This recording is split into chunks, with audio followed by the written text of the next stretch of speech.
जय हिंद फ्रेंड। आज का वीडियो है पंचवर्षीय योजना, ठीक है, जो कि 1991 से 2017 तक हुआ है। वो सभी पंचवर्षीय योजना आज के टॉपिक में हम कवर करेंगे, जो कि एक ही वीडियो में संपूर्ण कवर होगा। ये जो कि आपके आने वाला हर एग्जाम के लिए बहुत ही यूजफुल होने वाली, एसएससी जीडी हो या रेलवे हो, चाहे कोई भी पुलिस का या अदर स्टेट का एग्जाम हो, इससे क्वेश्चन डायरेक्टली पूछा जाता है। तो आप इस वीडियो को ध्यान से देखेंगे, जैसे कि इस वीडियो में हम देखेंगे आर्थिक विकास, आर्थिक समानता, पूर्ण रोजगार, आर्थिक आत्मनिर्भर और आधुनिकीकरण।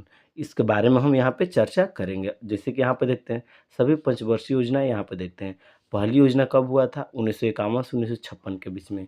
दूसरी 1956 से 1961 के बीच में। तीसरी 1961 से 1966 के बीच में हुआ था। चौथी 1969 से 1974 के बीच में हुआ था। और पाँचवीं 1974 से 1978 के बीच में हुआ था। यहाँ पे छठी, सातवीं, आठवीं और नौवीं, यानी कि सभी पंचवर्षीय योजना हम कवर करेंगे पूरा डिटेल में। तो प्लीज़ आप वीडियो में एक बार बने रहें। चलिए, तो आज का फर्स्ट क्वेश्चन से हम देखते हैं। फर्स्ट क्वेश्चन क्या है? द्वितीय पंचवर्षीय योजना की अवधि क्या थी? द्वितीय पंचवर्षीय योजना की अवधि क्या थी बताना है यहाँ पे। तो 1956 से 1961, 1956 से 1961 ये द्वितीय पंचवर्षीय योजना की अवधि थी। कब? 1956 से 1961 तक थी। यहाँ पर देखते हैं, इसके बारे में हम देखेंगे पूर्ण रूप से, यहाँ पर डिटेल में हम जानकारी करेंगे। द्वितीय पंचवर्षीय योजना की अवधि 1956 से 1961 थी। द्वितीय पंचवर्षीय योजना महालाबोनिस मॉडल पर आधारित थी। इसका मुख्य ध्यान देश के औद्योगिक विकास पर था। पीसी महालनोबिस एक प्रसिद्ध भारतीय संख्याविद थे, जिन्होंने भारतीय सांख्यिकी संस्थान की क्या की थी? स्थापना की थी। यह योजना 4.5% की लक्ष्य वृद्धि दर से पीछे रही। इनसे 4.27% की वृद्धि दर ही क्या कर सकी? हासिल कर सकी। अगला क्वेश्चन देखते हैं। क्वेश्चन नंबर हम यहाँ पे 2 देखते हैं। 2 क्या है यहाँ पे? विकास का एलपीजी मॉडल, जो विकास का एलपीजी मॉडल होता था, तत्कालीन किन मंत्री द्वारा लॉन्च किया गया था? किस मंत्री द्वारा ये लॉन्च किया गया था एलपीजी मॉडल? तो LPG model doctor Manmohan Singh द्वारा, यानी कि मनमोहन सिंह द्वारा ये लॉन्च किया गया था। किसके द्वारा? एलपीजी मॉडल मनमोहन सिंह द्वारा। ठीक है, अगला क्वेश्चन देखते हैं यहाँ पे।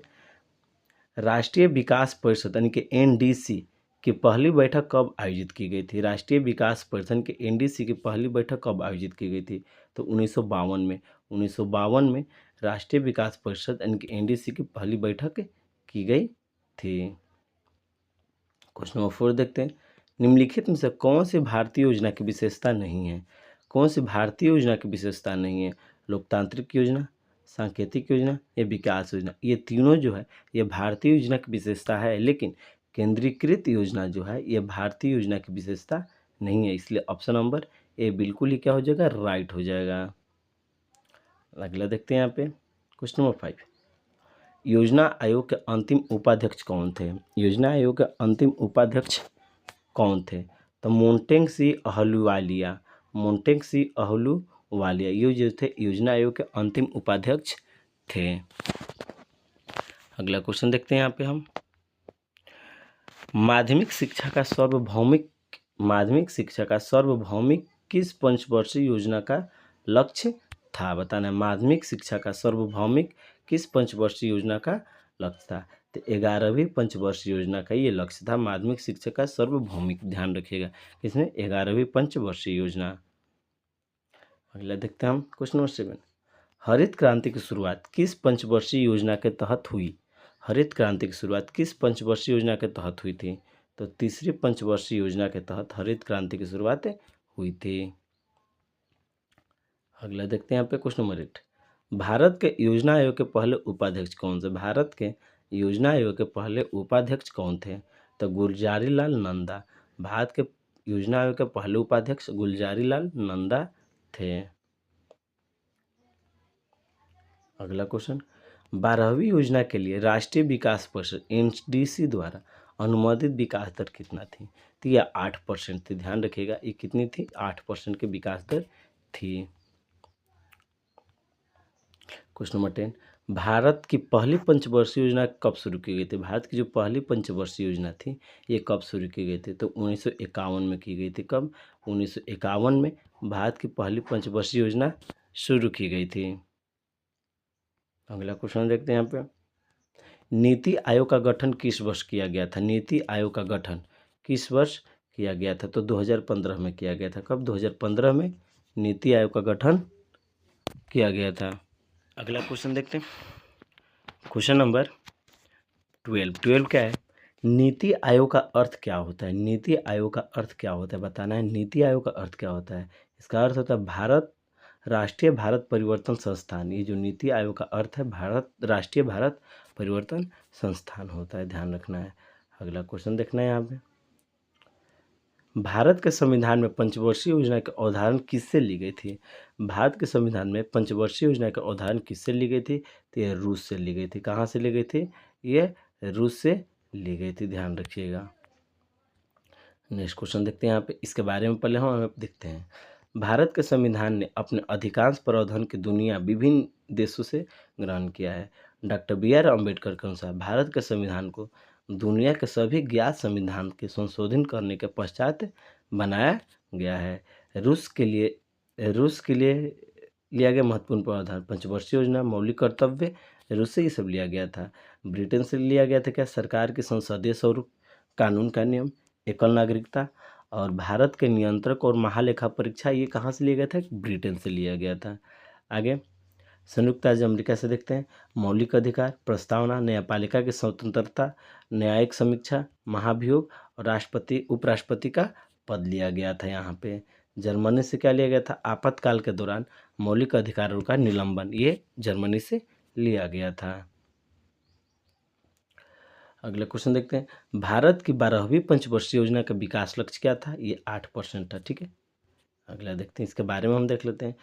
शुरू में भारत सरकार ने 8.2% की विकास दर हासिल करने का फैसला किया, लेकिन राष्ट्रीय विकास परिषद NDC ने 27 दिसंबर 2012 को 12वीं योजना के लिए 8% वृद्धि दर की मंजूरी दे दी थी।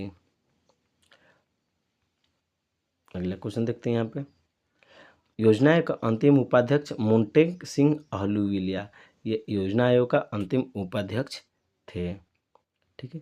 नेक्स्ट क्वेश्चन देखते हैं यहाँ पे, भारत की 11वीं पंचवर्षीय योजना किसने तैयार की थी? भारत की 11वीं पंचवर्षीय योजना किसने तैयार की थी? तो श्री रंगराजन ने यह भारत की 11वीं पंचवर्षीय योजना तैयार किए थे।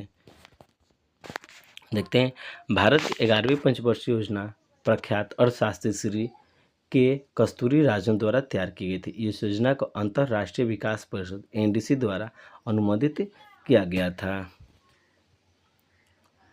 अगला क्वेश्चन देखते हैं यहाँ पे,